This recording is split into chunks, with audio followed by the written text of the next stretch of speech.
റസൂൽ സല്ലല്ലാഹു അലൈഹി വസല്ലം പറഞ്ഞു, ഒരടിമ ഒരു തെറ്റ് ചെയ്തു.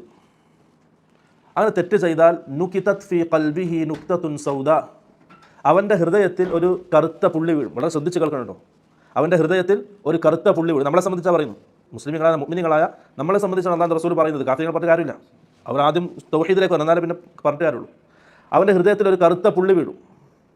ഇനി ഫഇൻ താബ വനസഅ വസ്തഗ്ഫർ, ആ തെറ്റ് ചെയ്തതിന് ശേഷം എനിക്ക് വല്ലാതെ പ്രയാസമായി, മനസ്സിന് ഒരു അസ്വസ്ഥമായി, ചെയ്യാൻ പാടില്ലാത്തത് ഞാൻ ചെയ്തല്ലോ.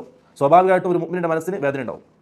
ചെയ്യാൻ പാടില്ലാത്തൊരു കാര്യം ഒരാൾ ചെയ്താൽ, ഹറാമ് ചെയ്താൽ, നിഷിദ്ധമായ കാര്യം ചെയ്താൽ മുഅ്മിനിൻ്റെ മനസ്സിന് വല്ലാത്ത വേദന ഉണ്ടാവും. ചെയ്യാൻ പാടില്ലാത്തതാണല്ലോ ഞാൻ ചെയ്തത്, എൻ്റെ റബ്ബ് എന്നെ കാണുന്നുണ്ടല്ലോ, എൻ്റെ റബ്ബ് എന്നോട് ചെയ്യരുത് എന്ന് പറഞ്ഞ കാര്യം റബ്ബ് നോക്കിയിരിക്കുക, റബ്ബ് കണ്ടിരിക്കെ ഞാൻ ചെയ്തു എന്നൊരു ഖേദ പ്രകടനം, ഒരു മനസ്സിന് അസ്വസ്ഥത, അത് മുഅ്മിനിൻ്റെ സ്വഭാവമാണ്.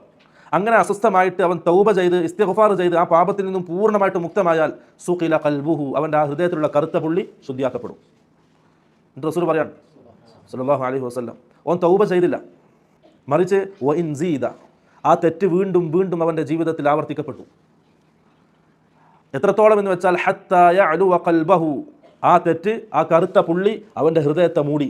കാരണം തൗബയില്ല, ഇസ്തിഗ്ഫാറില്ല, അള്ളാഹിനെ സംബന്ധിച്ചുള്ള ഓർമ്മയില്ല, ആഖിറത്തെ സംബന്ധിച്ചുള്ള ഓർമ്മയില്ല. വീണ്ടും വീണ്ടും ആ തെറ്റ് അവൻ്റെ ജീവിതത്തിലേക്ക് വരികയാണ്. അതൊരു ശിക്ഷയാണ്. വജസാഉ സയ്യിഅത്തിൻ സയ്യിഅത്തുൻ മിസ്ലുഹാ. പ്രിയമുള്ളവരെ, നമ്മുടെ ജീവിതത്തിൽ ഒരു തെറ്റ് ആവർത്തിച്ച് വരുന്നുണ്ടെങ്കിൽ ഓർക്കുക, അള്ളാഹുവിൻ്റെ ഒരു പിടുത്തത്തിന് നാം തയ്യാറായിക്കൊള്ളണം. അള്ളാഹു നമ്മളൊരു പിടുത്തം പിടിക്കാൻ കാത്തിരിക്കുകയാണ്. വജസാഉ സയ്യിഅത്തിൻ സയ്യിഅത്തുൻ മിസ്ലുഹാ.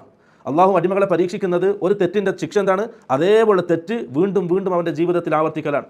ഒരു ഹറാമ് നമ്മുടെ ജീവിതത്തിൽ ആവർത്തിക്കപ്പെടുന്നുണ്ടെങ്കിൽ പ്രിയപ്പെട്ടവരെ, അത് അള്ളാഹിൻ്റെ പരീക്ഷണത്തിൻ്റെ തുടക്കമാണ്. പെട്ടെന്ന് തൗബ ചെയ്ത് മടങ്ങണം, ഇല്ലെങ്കിൽ ആ പരീക്ഷണത്തിൽ നാം പരാജയപ്പെട്ടു, ഉറപ്പാണ്. വജസാഉ സയ്യിഅത്തിൻ സയ്യിഅത്തുൻ മിസ്ലുഹാ. റസൂൽ പറയാണ്, അവൻ്റെ ആ ഹൃദയം ആ കറുത്ത പുള്ളിയാൽ മൂടപ്പെടും. അതിനുശേഷം ഹക്ക് ഏത് ബാത്തിൽ എന്ന ആ ഹൃദയത്തിന് തിരിച്ചറിയാൻ കഴിയില്ല. ഖുർആൻ്റെ ആയാത്തുകൾ എത്ര ഓതി കൊടുത്താലും ആ ഹൃദയത്തിൽ കയറൂല. റസൂലിൻ്റെ ഹദീത്തുകൾ പറഞ്ഞു കൊടുത്താൽ, ആഖിറത്തെ സംബന്ധിച്ച് പറഞ്ഞു കൊടുത്താൽ ആ ഹൃദയത്തിൽ അത് ഉൾക്കൊള്ളാൻ കഴിയില്ല, ഒരു സ്വാധീനം ഉണ്ടാക്കില്ല ഖുർആൻ്റെ ആയാത്തുകളും ഹദീത്തുകളും. എന്നിട്ട് റസൂൽ സല്ലല്ലാഹു അലൈഹി വസല്ലം പറഞ്ഞു, ആ അവസ്ഥയെ സംബന്ധിച്ചാണ് അള്ളാഹു ഖുർആനിൽ സൂറത്തുൽ മുത്തഫിഫീനിൽ പറഞ്ഞത്, കല്ല ബൽ റാന അലാ ഖുലൂബിഹിം മാ കാനൂ യക്സിബൂൻ. കല്ല, എല്ലാ പ്രവാചകരെ, കല്ല എന്നൊക്കെ താക്കീതിൻ്റെ വാക്കാണ്. എല്ലാ പ്രവാചകരെ, നിങ്ങൾ പറയുന്നത് അവർക്ക് മനസ്സിലായിട്ടല്ല, നിങ്ങൾ ഏതൊരു ഹക്കിലേക്കാണോ അവരെ ക്ഷണിക്കുന്നത് അത് അവർക്ക് തിരിയാനിട്ടല്ല, നിങ്ങൾ പറയുന്നത് വളരെ വ്യക്തമായിട്ട് അവർക്ക് മനസ്സിലാകുന്നുണ്ട്. പക്ഷേ എന്തുകൊണ്ട് അവർക്ക് ഉൾക്കൊള്ളാൻ കഴിയുന്നില്ല? കല്ല ബൽ റാന അലാ ഖുലൂബിഹിം, അവരുടെ ഹൃദയത്തിൽ അള്ളാഹു സീൽ വെച്ചിട്ടുണ്ട്. അവരുടെ ഹൃദയത്തിൽ അള്ളാഹു സീൽ വെച്ചിട്ടുണ്ട്. അലാ ഖുലൂബിഹിം മാ കാനൂ യക്സിബൂൻ, അവർ ചെയ്തതിൻ്റെ ഫലമായിട്ട്. അത് പ്രിയമുള്ളവരെ, ആ ഒരു അവസ്ഥയിൽ നമ്മൾ എത്തിപ്പെട്ടിട്ടുണ്ടെങ്കിൽ പെട്ടെന്ന് തൗബ ചെയ്ത് മടങ്ങിക്കോ. കാരണം അള്ളാഹിൻ്റെ പരീക്ഷണത്തിൻ്റെ തുടക്കമാണ്. അതിലെക്കാനം കുപ്പുകുത്തിയാൽ പിന്നെ തൗബ ചെയ്ത് തിരിച്ചു വരിക എന്നുള്ളത് വലിയ പ്രയാസമാണ്. അള്ളാഹു കാത്തവരൊഴികെ, അള്ളാഹു അവൻ്റെ ഹിദായത്ത് കൊണ്ട് അവൻ തൗഫീഖ് നൽകിയവരൊഴികെ അല്ലാത്തവർക്ക് തിരിച്ച് കരകയറാൻ വലിയ പ്രയാസമാണ്.